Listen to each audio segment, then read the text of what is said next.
Bonsoir à toutes et à tous, bienvenue dans Nord Politique sur BFM Grand Lille et BFM Grand Littoral. Comme chaque jeudi soir, 30 minutes de politique locale et aujourd'hui on va parler du SDIT dans la métropole. Tramway, bus, jusqu'au 5 avril, la MEL organise des réunions publiques pour présenter ses futures lignes de transport en commun qui circuleront donc dans la métropole lilloise. Quelles améliorations et quelles attentes pour les usagers? On en parle tout de suite. Pour en parler ce soir, nos trois invités, je commence avec à ma droite Sébastien Leprêtre, vice-président de la MEL en charge des transports, bonsoir. Bonsoir. Avec nous aussi François-Xavier Cadard, maire de Seclin, bonsoir. Bonsoir à vous. Et on n'oublie pas donc Fabien Delecroix, porte-parole du collectif d'usagers des transports, bonsoir. Bonsoir. On vous retrouvera donc à la fin de cette édition pour me parler un petit peu de tous les avis qui sont nombreux, puisqu'il y a beaucoup de réunions publiques organisées par la MEL, mais on va d'abord parler de la base, de ce schéma directeur des infrastructures de transport. Il a été adopté, voté en 2019. Il y aura donc 5 nouvelles lignes de tramway, 2 lignes de bus à haut niveau de service. Alors quelles sont les grandes dates de ce grand projet de la MEL ? Alors comme vous l'avez indiqué, ce projet il a été finalement posé en 2019, construit en 2019, délibéré à l'unanimité du Conseil métropolitain en 2019 et maintenant il rentre dans une phase plus active puisque depuis le 21 février a démarré la concertation préalable autour de ces 4 lignes structurantes qui sont dans ce schéma, 2 lignes de tramway et 2 lignes de bus à haut niveau de service. C'est-à-dire qu'on pourrait les voir arriver quand ces lignes ? Alors l'objectif, ça serait que finalement les premiers coups de pioche soient donnés fin 2025 et que les essais et mises en service démarrent, on va dire, dans le courant de l'année 2028. Alors comment elles ont été définies ces lignes? Comment vous avez choisi les terminus? Comment ça s'est passé? C'est beaucoup de négociations avec les maires notamment? Alors, dès 2019, il y a des choses qui ont été co-construites. Il y a une concertation qui a eu lieu d'ailleurs, y compris en 2019, autour de ce schéma. Et pour ce qui concerne la concertation préalable et le choix des tracés et des variantes à ces tracés références, naturellement, on est allé à la rencontre des maires. Mais on a aussi rencontré les maires sur un mode plus collectif dans le cadre de ce qu'on appelle des comités de ligne, en associant toutes les communes finalement directement concernées par le passage d'un tramway ou d'une ligne de bus au niveau de service. On a aussi beaucoup dialogué avec notre AMO, notre quelque part société qui aide à la décision, et puis avec notre délégataire actuel de transport collectif. Alors s'il fallait résumer un petit peu ces 2 lignes, qui sont en fait 5, mais d'abord il y a donc cette expansion du tramway dans le secteur de Roubaix-Tourcoing. Pourquoi c'est étendre un peu ces lignes? C'est là où il y avait peut-être le plus de besoins dans la métropole? Encore une fois, on est parti des besoins existants et de ceux qu'on peut projeter par rapport à des projections démographiques, à des projections économiques. Et effectivement, sur ce versant nord-est, comme on avait l'habitude de l'appeler, il y a véritablement des besoins capacitaires qu'il faut aller à la fois satisfaire et chercher. En lien avec les chiffres? Alors combien d'usagers quotidiennement à terme pourraient les prendre ces tramways? Alors les chiffres à l'échelle finalement de l'ensemble de ces 4 lignes, je répète, c'est 2 lignes de tramway, une sur le versant nord-est et une qui concerne plus le pôle métropolitain Lille et sa couronne, et puis 2 lignes de bus à niveau de service. On est sur un potentiel de 500 000 habitants et 350 000 emplois. Parlons aussi donc de ces 2 lignes de bus avant d'aborder plus donc le versant aussi sud de la métropole lilloise. Mais ces 2 lignes de bus, quelles sont les différences qu'elles auront avec les lignes de bus Ilévia qu'on connaît tous? Alors elles auront des capacités de transport plus importantes et surtout une régularité et une vitesse de circulation qui doit permettre de les mettre en concurrence forte avec la voiture, puisque c'est ça notre objectif. C'est véritablement qu'il y a un transfert modal qui s'opère de la voiture vers le transport collectif. On a coutume de dire que finalement une ligne de bus au niveau de service, c'est un tramway sur pneus. Sur roue et d'ailleurs physiquement ça ressemble un peu à ça. Donc l'objectif c'est véritablement d'opérer ce transfert modal et donc d'offrir à ces lignes de bus des conditions de circulation qui permettent de jouer cette concurrence à fond. Et pourquoi ne pas avoir choisi d'y mettre là aussi des lignes de tramway? Quel est l'avantage du bus? C'est qu'il y avait peut-être moins de construction, moins de travaux à faire pour les avoir? Alors, d'abord, ça coûte moins cher une ligne de bus à nouveau service qu'une ligne de tramway. Ça, il faut pas se le cacher. Au kilomètre, une ligne de bus à nouveau service, ça aussi entre 6 et 10 millions d'euros. Et un kilomètre de tramway, ça aussi entre 20 et 25 millions d'euros. On le rapporte ça naturellement aux besoins capacitaires qui ont été estimés, ceux d'aujourd'hui et ceux de demain. Et naturellement, en fonction de tous ces éléments, on choisit plutôt d'épanouir une ligne de bus à niveau de service ou une ligne de tramway. Et donc là, les 2 lignes de bus, il y en a la première qui relie Villeneuve-d'Ascq et Lille, s'il faut résumer, et l'autre c'est plus Villeneuve-d'Ascq Marc en Barœul. Oui. Et pourquoi donc avoir mis des bus ici et pas des bus aussi, par exemple, à Roubaix et Tourcoing? Parce que là, encore une fois, le besoin capacitaire est plus important. Voilà. Encore une fois, le besoin capacitaire d'aujourd'hui est surtout celui qu'on peut projeter demain, en lien avec le développement qu'on peut d'ores et déjà sentir, pressentir, identifier sur ce territoire-là, et aussi sur le territoire qui est celui du pôle métropolitain Lille et sa couronne, où là aussi il y aura un tramway qui va relier Vambrechy à Lille, et puis ensuite partir sur 2 branches au sud, une vers Aubourdin et une autre vers la ville de Seclin. Alors parlons maintenant des réunions publiques, puisque les tracés ne sont pas tous définis précisément. Il y a encore des réunions jusqu'au 5 avril. Il y en a une notamment le 30 mars prochain. C'est à Los à 18h. Vous pouvez d'ailleurs vous inscrire pour y participer. Mais ces réunions publiques, il y en a eu déjà beaucoup. Comment elles se passent? Quelles sont les plus grandes questions qu'on vous pose? Elles se passent plutôt bien. Nous, on est plutôt satisfait de voir que ce beau projet d'ampleur, alors qui nous projette dans un avenir plus ou moins proche, suscite de l'intérêt et de l'adhésion. Donc il y a une forte participation, à la fois dans les réunions et puis aussi sur cette plateforme internet qui est dédiée à la concertation, sur laquelle on invite aussi d'ailleurs les métropolitains usagers actuels et futurs transports en commun à se rendre pour contribuer, pour questionner. Donc on peut s'y connecter facilement via le site internet de la MEL. Ça s'affiche sur votre écran, c'est voilà. participation.lillemétropole.fr. Quant aux réunions, effectivement, on a eu alors d'abord ce qu'on appelle des zones d'interpellation citoyenne. Il y en a eu 16 pour aller chercher les métropolitains et les intéresser à la concertation. Ensuite, on a déroulé des réunions publiques, une réunion publique pour chacune finalement de ces lignes, tramway et BHNS. Et puis les réunions dont vous parliez à l'instant même, qui sont des réunions, on va dire, participatives, des ateliers participatifs, où là, pour le coup, on va déployer un temps d'échange, d'écoute et de co-construction à l'échelle de morceaux de lignes. Parce qu'on considère aussi que c'est à cette échelle-là qu'on est peut-être le plus interpellant pour les populations qui sont directement concernées. Il y a la grande réunion de conclusion qui se fera en distanciel le 5 avril, où donc on vous invite évidemment à vous inscrire. Je suppose que le dossier, alors ce sera pas un dossier de réponse, mais le dossier de constat commence à grandir, les grandes lignes peut-être de ce que vous allez y répondre. Alors effectivement, le dossier monte au fur et à mesure des réunions, parce qu'au moment où on se parle, on doit avoir d'ailleurs sur le site internet 250 contributions directes, et elles continuent d'arriver, et c'est une bonne chose. Il est un peu tôt pour tirer le bilan naturellement de cette concertation. On devra le faire d'ailleurs au Conseil métropolitain de manière officielle à la fin du mois de juin, puisque là il y aura une délibération qui va quelque part tirer le bilan de cette concertation. Encore une fois, le schéma directeur d'infrastructure de transport auquel ces lignes participent, il nous envoie un horizon long-termiste qui est celui de 2035, même si j'ai indiqué à quelques instants que le calendrier permettrait aussi de voir des choses se concrétiser avant 2035 et c'est heureux. Donc on sent beaucoup d'attentes.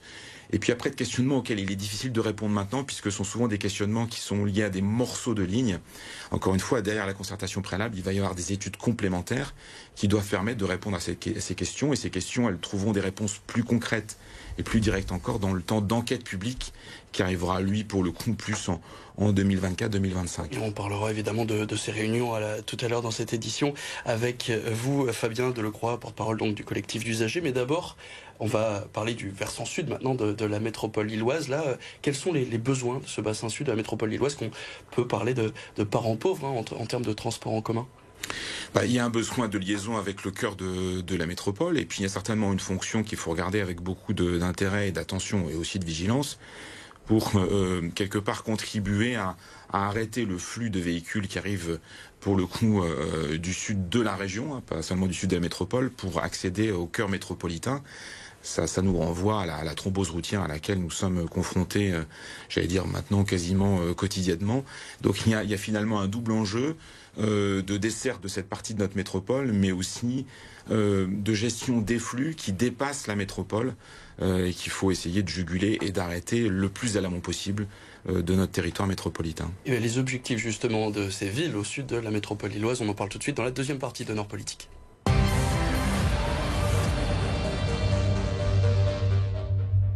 Et je me tourne donc vers vous, François-Xavier Cadard, vous êtes donc le maire de Seclin. On va donc parler de ce tramway qui va arriver normalement à Seclin. Le tracé là est bien loin d'être défini. Pour vous, l'objectif et le fait d'avoir ce tramway, qu'est-ce que ça va changer concrètement pour Seclin? Déjà, je pense que c'est une chance extraordinaire que la ville de Seclin ait pu être inscrite sur le SDIT. Rappelons que voilà, le sud de la métropole, comme vous l'aviez indiqué tout à l'heure, a toujours été, enfin pendant de longues années, le parent pauvre en termes de mobilité.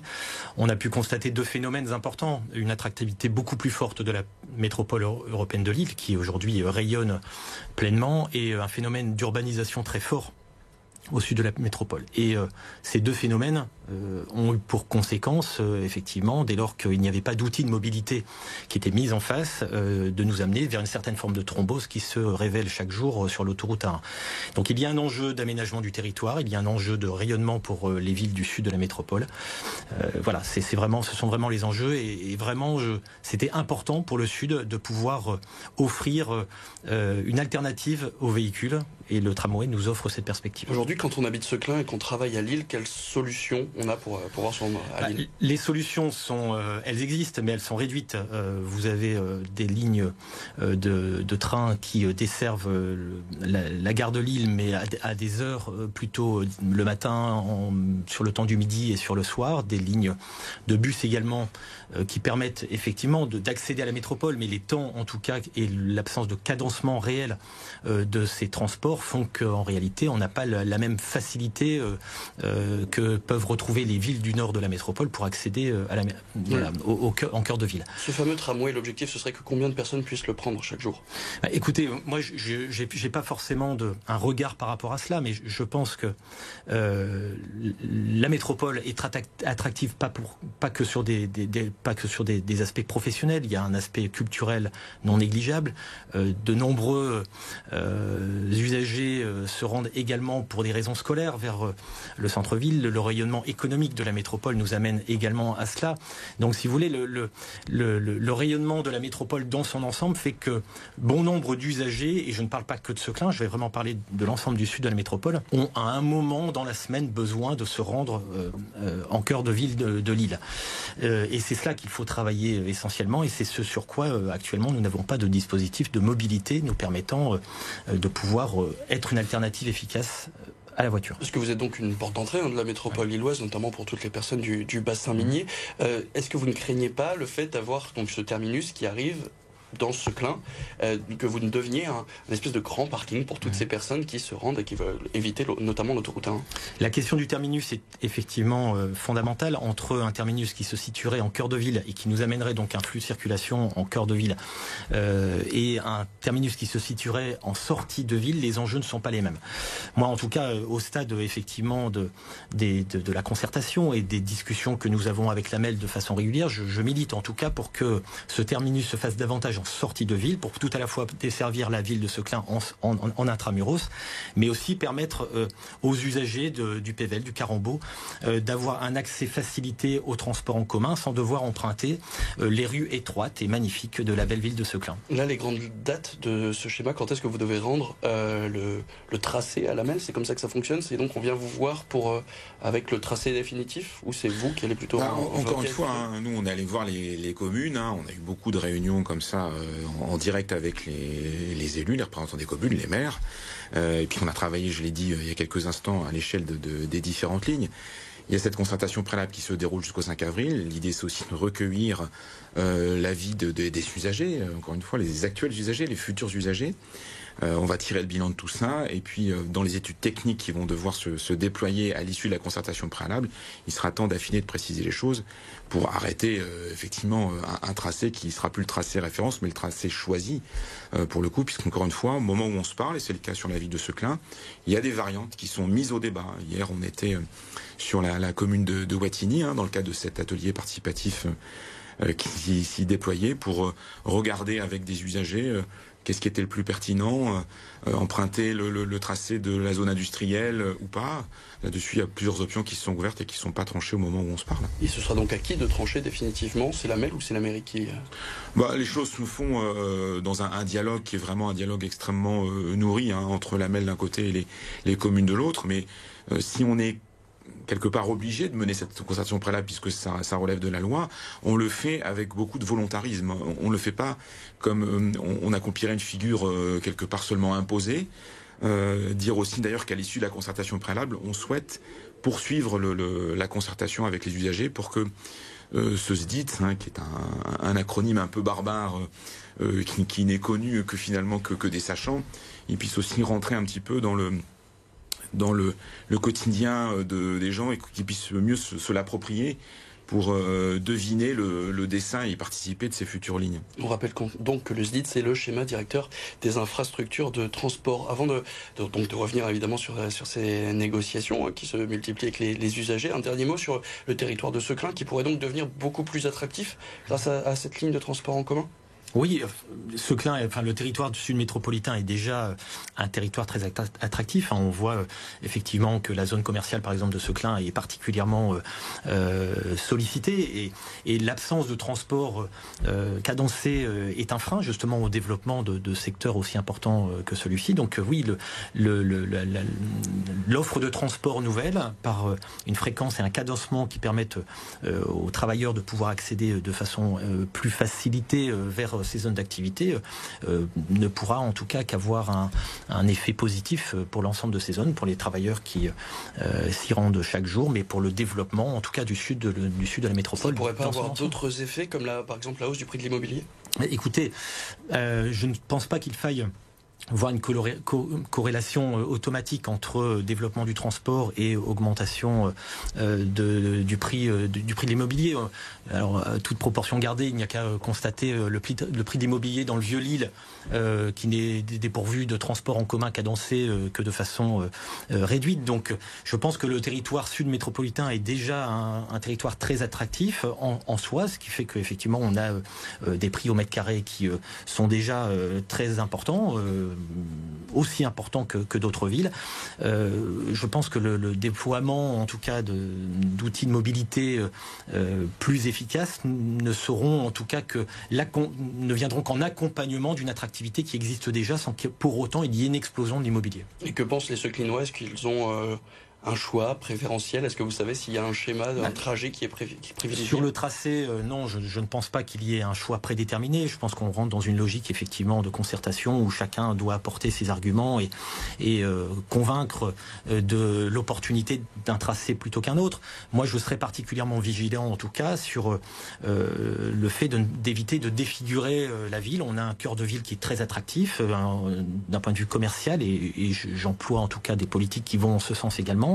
Et je ne souhaiterais pas que le tramway puisse à un moment donné, par son passage en centre-ville, mettre à mal des politiques que nous menons d'attractivité. Donc tout cela se fera en tout cas dans la discussion, dans l'appréhension d'éléments objectivés pour choisir tel ou tel tracé. Mais moi en tout cas je serai vigilant sur le maintien du cadre de vie de notre ville et effectivement ce que vous indiquez tout à l'heure, d'éviter que la ville de Seclin devienne demain un immense parking parce que il serait la première entrée au sud de la métropole pour accéder au transport en commun. Donc moi je serai particulièrement vigilant sur ce point. Et donc la parole aux usagers, c'est tout de suite un temps Nord Politique.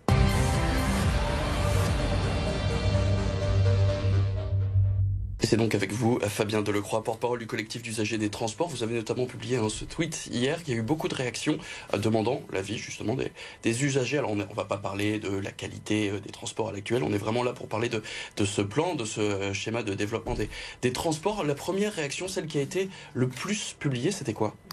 Alors, avant toute chose, il faut vraiment une remise en contexte quand même de la situation. Depuis 20 ans, il n'y a pas eu de réel nouveau schéma de transport, il n'y a pas eu de grandes infrastructures. Les dernières grandes modifications datent de le rallongement de la ligne 2 de métro. Donc il y a une certaine attente sur ce SDIT, c'est vrai, sur ces nouveaux projets. Et il faut dire aussi que depuis 20 ans, et vraiment, là je dis pas ça pour en vouloir à monsieur le prêtre, il n'en est pas responsable, c'est pas lui. Je suis en responsabilité depuis 2020. Il n'est pas en responsabilité depuis 20 ans, donc c'est pas du tout dans une optique de règlement de compte. Depuis 20 ans, il faut constater que malheureusement, les investissements qui ont été faits pour les usagers et usagères ont été mal vécus car sur des choses qui ont plus apporté d'inconvénients que d'avantages en général. À savoir les portiques sur les... voilà, il y a des gens qui ont une mobilité réduite ou qui ont des poussettes qui, depuis les portiques, ont plus de difficultés à accéder aux services. À savoir le système passe-passe qui a rendu plus difficile aussi un certain nombre de choses pour beaucoup de gens. qui a été vécu comme une difficulté. À savoir aussi, par exemple, il y a eu des choses un peu gadgets comme la navette autonome sur le site de la cité scientifique, qui a donc coûté 1 million d'euros et sans vraiment d'intérêt. Donc voilà, les dépenses qui ont été faites n'ont pas été les bonnes. Il n'y a pas eu de bon choix depuis 20 ans, et donc c'est très bien qu'on arrive à ce moment où on reva vers des vraies infrastructures de transport qui vont changer les choses au niveau de la métropole, qui vont permettre des déplacements, qui vont, effectivement, on espère, permettre aux gens de privilégier les transports publics plutôt que la voiture, parce que la question c'est pourquoi est-ce qu'ils ne le font pas? Parce que pour l'instant, soit c'est des questions d'accès, c'est-à-dire de desserte, des lignes qui parfois ne vont pas jusque certains quartiers, ou aussi des questions d'efficacité. Là, le schéma, comme il est prédécrit, il vous plaît? Alors, le schéma qui est prédécrit est intéressant. Le premier inconvénient, et c'est ce que nous disent aussi les usagers dans leur retour, c'est le côté, c'est pas demain. On ne peut pas faire sortir une ligne de tram en quelques jours, c'est pas possible, on est d'accord, ni en un an. Donc ça, on peut le comprendre. Par contre, au niveau bus, on pourrait espérer que ce soit un peu plus rapide que ça pour arriver à des bus à niveau de service. Là, on est parti sur 6 ans pour les premières mises en service. Ça paraît lointain. Il faut des réponses. Alors, on ne peut pas tout mettre en place d'un coup, mais je pense que c'est important qu'il y ait une progressivité dans le déploiement de ce schéma et qu'il y ait des choses concrètes qui s'opèrent plus vite. Ce serait possible, ce qui arriverait sur la métropole? Mais il n'aura pas la qualité de service qu'on prête au BHNS. Si on va plus vite que la musique, parce qu'encore une fois... C'est quoi le plus long? C'est donc de créer ces lignes? Parce que les bus, en soi, c'est pas de les dessiner sur un plan, c'est de les réaliser très concrètement, c'est d'opérer les aménagements qui feront qu'encore une fois, il sera plus intéressant pour quelqu'un qui veut se déplacer d'un point à un point B de prendre le bus au niveau de service que de prendre son véhicule. Donc ça réclame des investissements qui ne sont pas négligeables, et donc des études techniques préalables qui réclament du temps, effectivement. Donc il faudra un peu de patience donc pour les usagers. L'autre constat? Il y a quand même des tronçons sur lesquels il y a déjà les aménagements qui sont... Enfin, en tout cas, la mise en place de bus à niveau de service est possible sur certains tronçons des futures lignes. Donc on pourrait imaginer vraiment une progressivité. Par contre, c'est sûr qu'il y a des endroits où il faut des aménagements. Il y a des endroits où pour pouvoir faire passer 2 bus, clairement, il va falloir refaire la rue complètement, en prenant en compte aussi les aspects cyclables. Je ne sais pas, si je pense à ce que je connais, je pense par exemple à la rue des Fusillés sur la ligne de bus à niveau de service entre Villeneuve et la partie plus nord. Mais il y en a d'autres encore qu'on peut imaginer, alors qu'il y a des endroits où on a déjà des grands boulevards qui sont bien larges, où là, il y aura beaucoup moins d'efforts à faire pour pouvoir faire passer 2 bus. Mais le temps passe, et il faut qu'on arrive donc à la suite du débat. Mais donc, une fois qu'on a mis de côté donc ce délai qui va malheureusement devoir traîner, il va donc falloir patienter pour avoir donc la ligne à qualité de service qui est désirée donc par l'AMEL. Mais les autres constats peut-être sur le tracé, au-delà de la date, quelles sont les remarques que vous avez reçues? Sur le tracé, nous on a des remarques qui nous disent qu'il ne faut pas oublier certains quartiers, qu'il faut vraiment desservir par exemple des quartiers de Tourcoing en particulier, qu'il faut aussi avoir des pôles multimodaux qui soient faciles à comprendre. Il y a des situations comme aujourd'hui à Pont-de-Bois ou à Porte des Postes où les usagers nous disent on s'y retrouve pas en termes de bus, il y a 5 minutes pour aller d'un bus à un autre. Donc c'est important que les liaisons soient vraiment faciles. Aussi on peut penser multimodalité avec le vélo. Mais aussi c'est vrai la question qui a été abordée juste avant avec les parkings relais, c'est important de pouvoir avoir des parkings relais hors des centres-villes évidemment pour pouvoir prendre les transports en commun. Donc il y en a déjà actuellement et c'est une très bonne chose. Il faut amplifier ça, donc pourquoi pas effectivement à Seclin en bord de ville, pourquoi pas aussi ailleurs. Et pour ça, encore une fois, il y en a qui sont d'ailleurs déjà actuellement là et pas utilisés. Il faut pas attendre, à mon avis, pour une bonne partie des choses. Il faut amplifier les choses. Ça, des parkings relais, Sébastien Lepret, c'est dans le projet, là aussi, on peut en voir arriver sur ce sujet. Il y en a dans le cas du SDIT, mais encore une fois, il faudrait pas qu'on laisse entendre aux téléspectateurs que il y a le SDIT avec cette échéance lointaine et qu'il ne se passe rien et qu'il ne se passera rien d'ici à cette échéance lointaine, parce que ça ne sera pas le cas et que ça n'est pas le cas. Que les politiques transports, elles se déploient sur le territoire de l'AMEL, à côté et en anticipation du SDIT. Donc des aménagements d'horaires, des réalisations très concrètes. Oui, il y en a qui s'opèrent et qui vont continuer de s'opérer d'ici à l'échéance de 2028 que j'évoquais pour les premiers essais, les premières mises en service. Voilà, c'est important de le dire. Hein. Moi, je comprends l'attente, j'entends l'impatience, mais encore une fois, tout n'est pas relié au SDIT. Hein. Le SDIT, c'est du plus. C'est de l'amélioration, c'est de la montée en gamme, de la montée en qualité. C'est aussi avoir cet objectif, je le redis parce que c'est important, de rentrer dans une concurrence forte en termes de part modale qu'on va aller chercher à la voiture. L'objectif qui est le nôtre, c'est de passer de 57% de part modale occupée par la voiture aujourd'hui à 40% à échéance 2035. Donc de faire que la voiture soit plus la part modale majoritaire de déplacement sur notre métropole. Ça réclame effectivement d'avoir des outils comme ceux dont on souhaite se doter avec ces 4 lignes structurantes. Et puis il y avait juste une question car on n'a pas eu le temps d'aborder, il nous reste une petite minute, mais il n'y a pas de tramway prévu dans l'île Intramuros. C'est vrai que c'était une question qui avait été assez abordée. Ça, pour le coup, c'est quelque chose qui est complètement inenvisageable. C'est quoi? C'est parce qu'il y a déjà les métros? Il y a déjà d'abord dans l'île Intramuros une offre de transport public qui fait pâlir d'envie beaucoup de maires. En l'occurrence, à Lille, il y a une offre qui existe et un beau maillage. Pour le coup, il y a aussi un autre argument qu'il faut vraiment entendre et comprendre, c'est celui finalement qui consiste à envisager le tramway, là, dans le cas d'Espèce, comme un outil qui va permettre d'accompagner aussi les mutations urbaines qui sont en cours en frange de la ville de Lille, et notamment sur ce flanc ouest et sud. Et donc concevoir le tramway comme un outil qui va accompagner, encourager cette transformation de la ville, et encore une fois, ça va s'incarner dans des projets très concrets. Je pense que c'est aussi voir le tramway comme un outil pas seulement de mobilité, mais aussi un outil de requalification de la ville. Je suis obligé de vous couper. Merci beaucoup Sébastien Lepret, vice-président des transports à la MEL. Merci beaucoup François-Xavier Cadar, maire de Seclin, et Fabien Delecroix, porte-parole donc du collectif d'usagers, d'être venus porter ces messages. On rappelle la réunion du 5 avril en distanciel et vous pouvez vous inscrire sur Internet. Très bonne soirée à toutes et à tous sur BFM Grand Lille et BFM Grand Littoral.